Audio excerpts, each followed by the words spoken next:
So greetings once again, it's Mike's and Gracie right over there. And we are still in Langkawi Island in Malaysia. Wanted to give you a tour of the most recent car rental. This is the Proton. It's the Proton Elite series. And it's actually awesome. And I'll show you a picture of the dash. And of course, you know, it's got that because of the high performance. But I'll show you a picture of the dash because I forgot that in this part of the world, none of the cars have heat. They only have air conditioning. And so it's either the lowest amount of air conditioning or the maximum amount of air conditioning. Like there's no red in the temperature setting. Anyway, so that little beauty was 80 ringgit, which is approximately $19 for the day for a full 24 hours. Picked it up about 9:30 this morning, and the deposit was 180 ringgit. Is that right, honey? Yeah. And so so I gave the guy that amount, which so that's about $35 for the deposit, and then $20 for the car. And I just put 50 ringgit in, which is about $10 of gas, which gave us close to 3/4 of a tank. In other parts of the world, when you rent a car, they just say, okay, so this is how much gas is in it, bring it back with this amount or more. None of this like full tank stuff that they do in the US. Additionally, to get it, I went up to him and said, do you rent cars? He says, we have a license, right? I said, yes. He said, okay. I've signed nothing. He said, where are you staying? I said, this place. He goes, oh, what's your room? I gave him the room number. And he's like, great, cool, here you go. So that is awesome.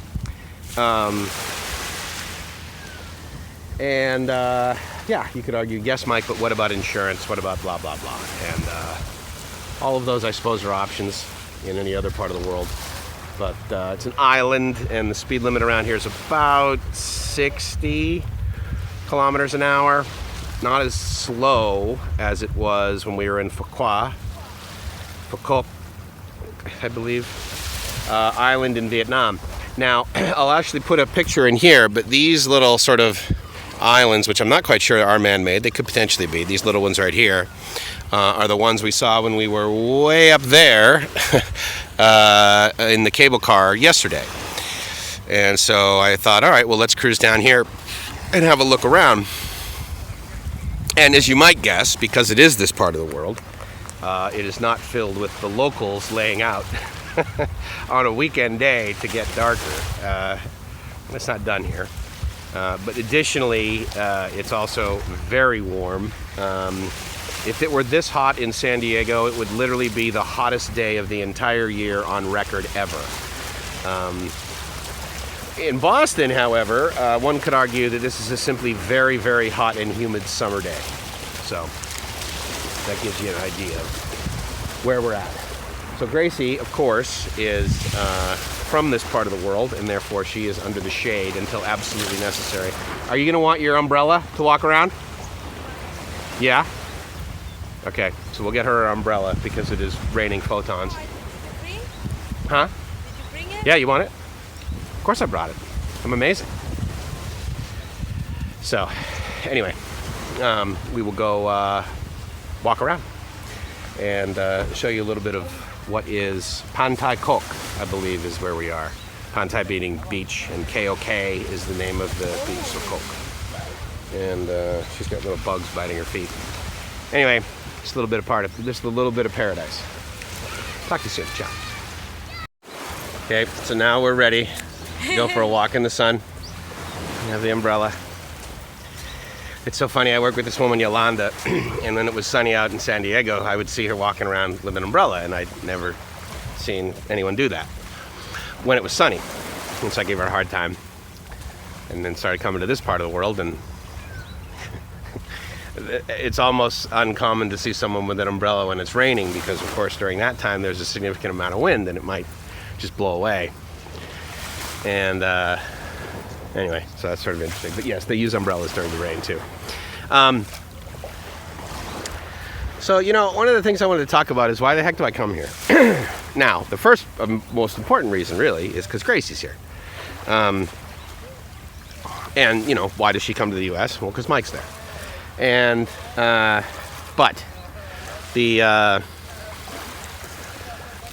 influx of heat, infrared, and just warmth in general, it just makes me so much more comfortable. From a horse, oh yeah, that's right. Well, let's go see if we can find him. We actually need a monkey riding a horse. That would be the best. I can be the monkey. You want to be the monkey on the horse? Fair enough. You want to walk up here in the palm trees where it's a little shadier? Or does it matter? It's okay. Okay. Now, again, I'm on vacation, right? So you could say, all right, well, sure, Mike, of course you like it anywhere. But I can tell you right now, if I was on vacation in northern Vermont in December, I wouldn't be happy.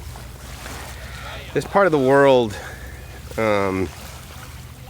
is also a really great place to travel because it's so inexpensive. So, for example, and by that I mean by plane. So the sort of local carriers, or LCCs, as those in the industry call it, low-cost carriers, AirAsia and Scoot. Scoot being the low-cost carrier version of Singapore, the Singapore Airlines group. So as an example, like from, you know, Cebu to KLIA, right, where Gracie basically lives, where we'll be showing you our home here in Hamandan shortly. That's $25 for the plane ride. And there's taxes, and of course you can upgrade your seat and add luggage and all that. But the point is that it's significantly cheaper than, say, flying from Los Angeles to San Diego, which is expensive from that perspective. But the other nice thing is that accommodations are pretty reasonable. And I've been pleasantly surprised, actually, with the last two Airbnbs that I've interfaced with, because those people have actually had the ability to rent their own properties. It wasn't any of this, oh, I have this condo, and then, hey, just whenever you're there, just make sure you don't tell anybody that you're renting from me from Airbnb, because it's not allowed, or it's illegal in my part of the city, or I'm not paying my taxes, or my homeowners association prevents it. But these last two places are pretty cool. Our next place will be in Penang Island, and yeah, this is nice. This is our only child beach, right, honey? Yeah. Plus, we got a rope swing up here, meaning a swing made out of rope that no one's using, so you might be concerned that it might not work, might break it. But this guy up there, he's just, you know, raking the beach, and there's no one here. So, should we use this? I think we should. No? I should. You should, but not me. Not Fat American. All right, fair enough.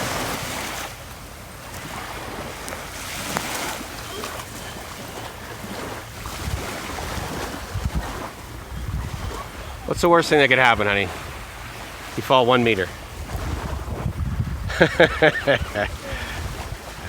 Of course, I think the way it's designed, you're going to end up swinging and smacking yourself into the tree. That hurts. Oh, no, on the side there, right? Yeah. I mean, if you fall. But it's nice in the shade. There's a nice little breeze here. It cools it down some, which is pretty cool. I don't really have anything earth-shattering to share other than the fact that I'm happy, and I hope that you have a place like this in your life that you can get to for potentially a few hours of commitment, but not necessarily a lot of money. Because it's not a lot of money to get here. It's a lot of time in comparison to the commute. Oh, from the commute to, you know, I mean, San Francisco. If I were to drive to San Francisco versus fly, or even commute to Boston. So anyway, but it's pretty cool being on vacation. To give you an idea of sort of where we are, if you're familiar with Langkawi, that's the Dana, D-A-N-N-A resort. We're in this little bit of a harbor right here, And then on the other side of this would be the entrance and parking lot to Oriental Village, which of course is the base of the Sky Cab, which is the cable car, Langkawi cable car that goes way up in those mountains, where we were yesterday.